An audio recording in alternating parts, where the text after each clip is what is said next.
میرے گھر والوں نے اچھا لڑکا ڈھونڈنے کی چاہ میں میری شادی کی عمر گزار دی۔ اب میں 44 ایئرس کی ہوں۔ اب تو کوئی برا لڑکا بھی مجھ سے شادی کرنے کے لیے تیار نہیں۔ کیا ماں باپ ایسے بھی ہوتے ہیں؟ ناظرین، واٹس ایپ پر ایک لڑکی کے سوال نے میرے دل پر ایسی چوٹ لگائی کہ میرا دل ریزہ ریزہ ہو گیا۔ سمجھ ہی نہیں آ رہا تھا ہمدردیاں جتاؤں یا اور زیادہ صبر کی تلقین کروں۔ یہاں میرے لفظ اور الفاظ مجھے بندش لگائے دکھائی دے رہے تھے۔ یا اللہ، یہ کیسا امتحان ہے؟ وجوہات کوئی بھی ہوں، مگر اتنی زیادہ عمر تک شادی نہ ہونا۔ کیا لڑکی کی آنکھوں کے سامنے کوئی بھرات نہ گزری ہوگی؟ کیا اس کے دل میں کوئی حسرت نہ ہوگی؟ کیا چھوٹے بچوں کو دیکھتے وقت وہ یہ نہ سوچتی ہوگی کاش میرا بھی کوئی بیٹا یا بیٹی ہوتی؟ اس ایک ہی لفظ کی وجہ سے کئی لڑکیاں اپنے گھروں میں قید ہو کر رہ گئی ہیں کہ اچھا رشتہ نہیں مل رہا۔ جبکہ اصل بات تو یہ ہے کہ لڑکی والوں کے نخرے ہی ختم نہیں ہوتے۔ لڑکا کون سی نوکری کرتا ہے، گھر اپنا الگ ہے نا، بینک بیلنس کتنا ہے، تنخواہ کتنی لیتا ہے؟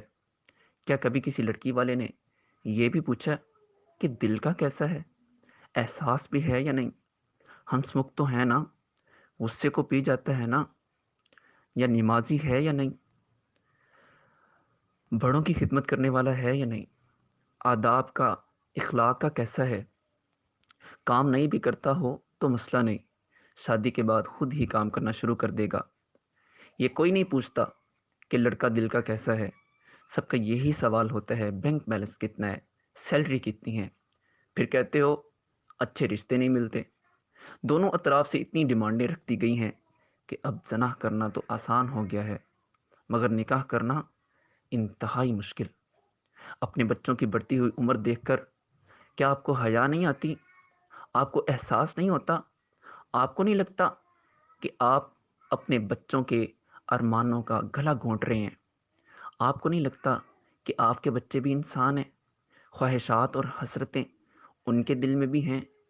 ہر جگہ آپ ہی ٹھیک نہیں ہوتے، کسی جگہ اپنی انا کو مار کر مشترکہ فیصلے بھی کرنے پڑتے ہیں۔ بچوں سے بھی پوچھا جاتا ہے ان کو کیا پسند ہے۔ کبھی تو کسی شرابی زانی کے ہاتھوں اپنے بچے کو سونپ دیتے ہیں، تو کبھی 40 سال تک بچوں کی شادی نہیں کر سکتے۔ یہ کیسے ماں باپ ہیں؟ کیا جوان بیٹی کو گھر میں رکھ کر آپ کو ذرا بھی احساس نہیں ہوتا کہ اس کا جوبن نکلتا جا رہا ہے؟ کیا آپ کے دل میں خیال نہیں آتا کہ اس عمر تک جب آپ خود تھے تو آپ کے اندر کیسی آگ جلتی تھی؟ تب تو نہ موبائل تھا، نہ ٹی وی، نہ ہی ذہن کو منجمد کرنے والی کوئی ویڈیوز یا تصاویر تھیں۔ اب تو موبائل کو آن کرتے ہی جسم میں لرزہ طاری کرنے والی ویڈیوز اور تصاویر سامنے آ جاتی ہیں۔ قدم قدم پر زنا کرنے کی آسانیاں پیدا ہو چکی ہیں۔ بچے گھر میں بیٹھ کر موبائل پر، واٹس ایپ پر ایک دوسرے کے ساتھ بےہودہ گفتگو کرتے ہیں۔ یہ بھی تو زنا ہے نا؟ یا چھپ چھپ کر ویڈیوز دیکھتے ہیں، یہ بھی تو گناہ ہے نا؟ ضروری نہیں کہ بچیوں کی گھروں سے باہر جانے